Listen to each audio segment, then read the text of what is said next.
Greetings, my fellow beings. My name is Amanda, and today we're on the chair again because I'm not feeling too great, actually. So, we're going to be on the chair that kind of shakes a little bit, but we're going to do the best that we can. So lately, I've been noticing a very disturbing trend on social media that I feel needs to be talked about and then thrown out the window. What I'm talking about is toxic productivity. The idea that if you're not going to change the world while in quarantine, then you're lazy. Quote after meme after tweet says, learn a new language, write a new book, deep clean your house, cook healthy meals, get in the best shape in your life. All while working from home. That is if you're lucky enough to have kept your job.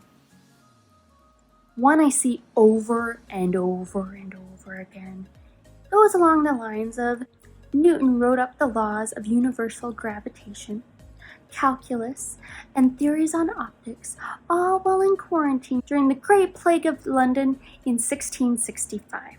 Or that Shakespeare wrote King Lear while in quarantine.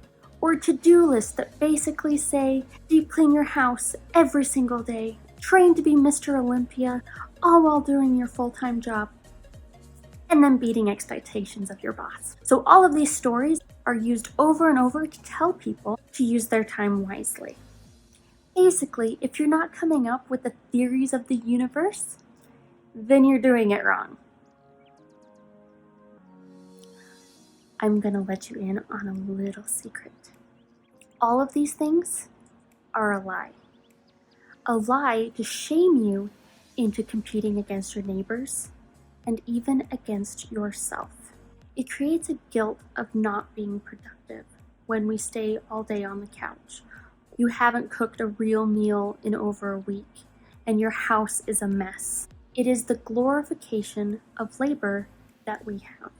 The idea that if you're not doing something, then you're doing it wrong. Right now, everybody is going through something that they never dreamed would happen. It is traumatic and hard to deal with. We are stuck in our homes not knowing what to do. One day melts into another, and the sun has never looked so good. All while wondering if our neighbor is going to give us something that could kill us. This is not normal. So of course people aren't going to react well to it. I'll let you in on another little secret.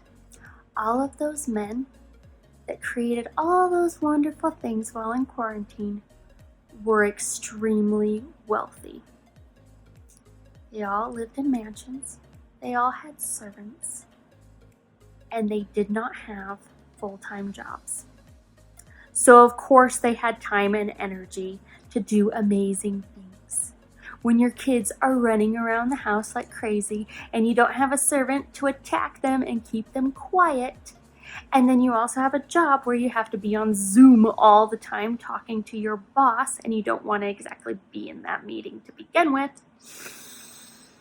when do you have time to create theories of the universe? We are expecting productivity of people when we still have the same workload that we had before the quarantine, and maybe more than before the quarantine because now you have to homeschool your children. So when do we have time to do this? And yet, we are guilt-tripped into not doing everything. The majority of humans on this planet do not have mansions, do not have servants, and they have full-time jobs. So how do we get over toxic productivity? How do we go about feeling okay about what we can do, or what we have done, or what we haven't done? Well, let a chronically ill person tell you how. I've been doing this self-isolation thing for the past 4 years.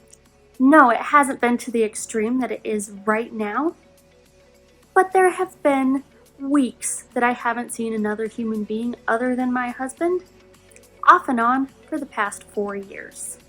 I cannot do anything that I used to. I am no longer an active human being. I used to give 110% at work and then still require more of myself. Why? Because I valued productivity. It is ingrained in our society. We value large workloads, lack of sleep, all to prove to our boss that we are the best at what we do. And that was me. When I got sick, I used to break down frequently because I couldn't do something. Anything. I felt worthless and ashamed of myself. How was I worth anything if I couldn't do everything?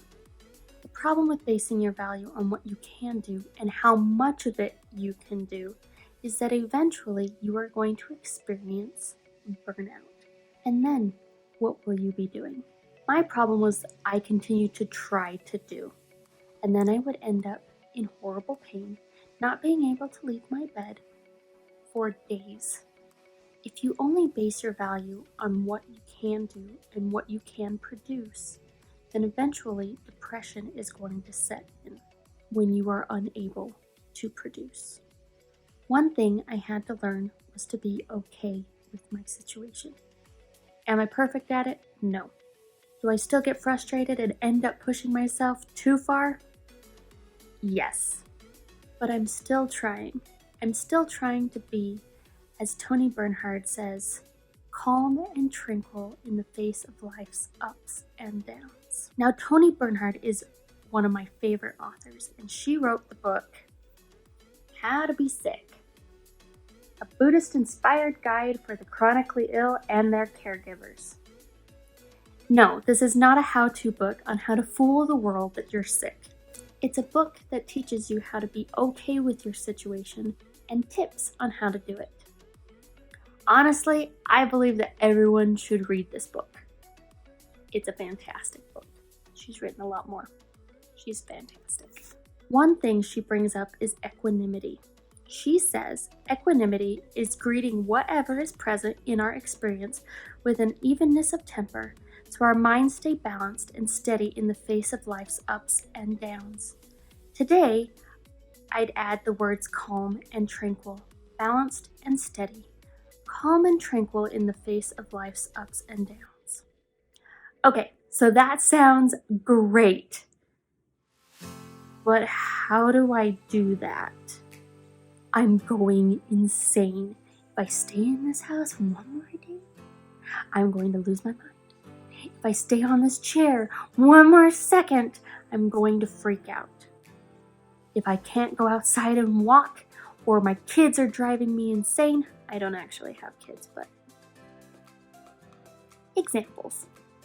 So how on earth can I have equanimity when everything seems to be falling apart?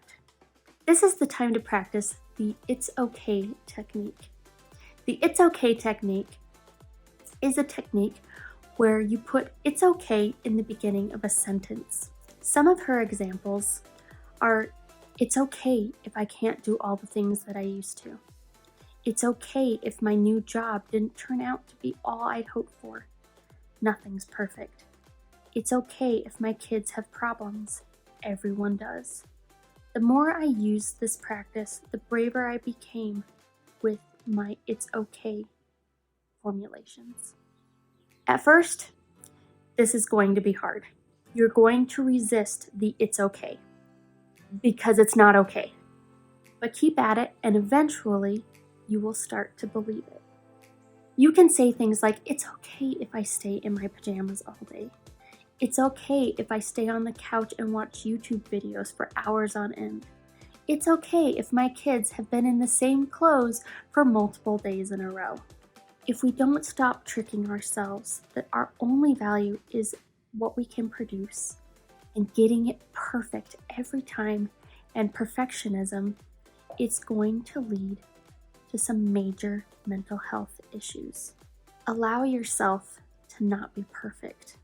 Allow yourself to be okay with what's going on. Olivia Daly in the online magazine Varsity wrote, "If we learn one thing, let that be that we all have inherent value as human beings that goes beyond what we produce." Remember to be kind. Kindness is free, so give it out to everyone. And I'll see you next time. Bye.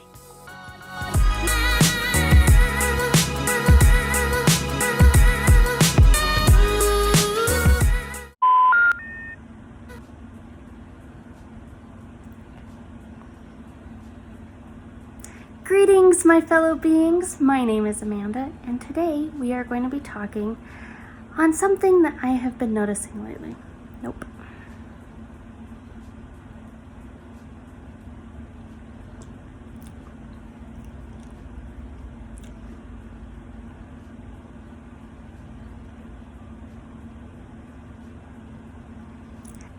Stop shaking. No, it hasn't been in the... Oh.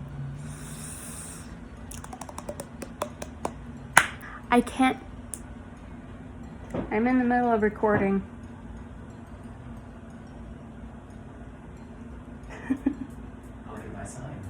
Hey, since you're here, can you run into the bedroom, and in the little box under my nightstand is the How to Be Sick book. Can you grab that for me? But you're not actually recording right now? All right, here is a take two since my husband decided to come up and get lunch.